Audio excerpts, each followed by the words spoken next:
Media and third person effects. This is another approach in understanding media's influence on the audience. Third person effects are based on perception that others will be more affected by negative media content than oneself. हम as an individual जब TV watch करते हैं या TV पे कोई भी content देखते हैं, तो हम ये समझते हैं कि ये content is not harmful for us but for harmful for others, और we can not get influenced from that content but others can get influenced from that content. People have a tendency to believe that media messages are persuasive and effects are common. They also uh, believe that the content that on aired on television is persuasive in nature, and it can influence and it can affect you, and it is common that content affects the people, but such effects cannot affect me but the others. They also believe that they are immune to this influence themselves. They consider themselves as immune because of their level of awareness or because of their media literacy. मुझे समझते हैं कि उन्हें इतनी awareness है, उनका इतना knowledge है कि ये उनको नहीं असरअंदाज कर सकता, और उनका आइडियोलॉजी या उनकी ओपिनियन या उनका वे ऑफ लाइफ या लाइफस्टाइल उसको नहीं चेंज कर सकता, और उनके लिए ये हार्मफुल नहीं है. So people overestimate media's influence on others and underestimate their influence on themselves.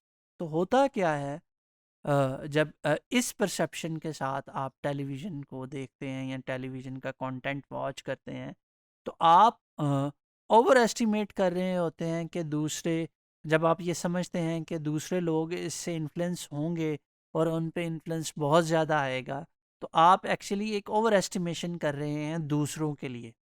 और दूसरी तरफ जब आप ये समझ रहे हैं कि मैं अगर इसको देख रहा हूँ और मैं अगर इसको वॉच कर रहा हूँ एक पर्टिकुलर प्रोग्राम को, और उसका मेरे ऊपर इफ़ेक्ट नहीं आएगा, तो आप अंडर एस्टिमेट कर रहे हैं. एक तरफ दूसरों के लिए आप ओवर एस्टिमेशन कर रहे हैं, तो अपने लिए अंडर एस्टिमेशन कर रहे हैं the power of media in influencing you. When we talk about the third person effect, there are two components to third person effects: perceptual and behavioral. The perceptual components deals with beliefs that others are affected by negative media content. हमारे यहाँ जहन में एक perception ये होती है कि भी जो दूसरे लोग हैं उनमें ये टेंडेंसी ज़्यादा है कि वो नेगेटिव मीडिया कंटेंट से जो है वो इन्फ्लुएंस हो जाएंगे, और वो नेगेटिव मीडिया कंटेंट जब वो देखेंगे तो वो उनको ज़्यादा उनके लिए हार्मफुल होगा, या वो उनको ज़्यादा असरअंदाज करेगा. For example, people believe that others will be more affected by political ads, news coverage of the Israel-Palestine conflict, etc. यानी अगर आप पॉलिटिकल एड्स की ही बात कर लें, तो आप ये समझते हैं कि अगर मैं पॉलिटिकल एड देख रहा हूँ किसी पॉलिटिकल पार्टी का या किसी पॉलिटिकल कैंडिडेट का, तो मैं उसको से अफेक्ट नहीं होऊंगा. मगर अगर कोई पर्सन ए, पर्सन बी, पर्सन सी या पर्सन डी है, या आपका कोई फ्रेंड है, या आपका कोई फैमिली मेम्बर है, या आपका कोई कलीग है, आप ये समझते हैं अगर उनमें से कोई देखेगा तो वो इससे बैडली इफेक्ट होगा, ये उसके लिए बेहतर नहीं है इसको देखना. The behavioral component of third person effect is based on the actions that people endorsed based on their biased perception of others. जो बिहेवियरल कंपोनेंट है इस अप्रोच का, वो ये कहता है कि भी आप जब दूसरों के एक्शन को इंडोर्स करते हैं कि भी उसने ये वो पॉलिटिकल ऐड देखी या इसने कोई ऐसा प्रोग्राम देखा और उसकी वजह से इसका रवैया ऐसा है, जब आप ये जजमेंट दे रहे हैं तो आप ये इंडोर्स कर रहे हैं कि इसका जो बिहेवियर है, it is because of the media content. This behavioral component of third person effects makes a good deal of conceptual sense and may account for some of the calls for laws and policy change. जब आप ये रवैया अख्तियार करते हैं तो ये फिर आप प्रॉब्लम्स भी क्रिएट कर सकता है.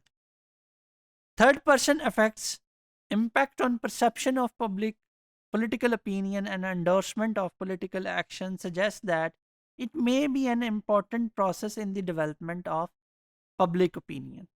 The cumulative effect model is supported by the assumption that there is general tendency for people to believe themselves immune from harmful effects. जैसा कि हमने पहले पढ़ा था cumulative effect model, तो वो इस अप्रोच को ऑन करता है कि हम जो है अगर कोई कंटेंट देख रहे हैं तो वो हमारे लिए हार्मफुल नहीं है, बल्कि दूसरों के लिए हार्मफुल है और दूसरे उससे ज़्यादा इन्फ्लुएंस हो सकते हैं.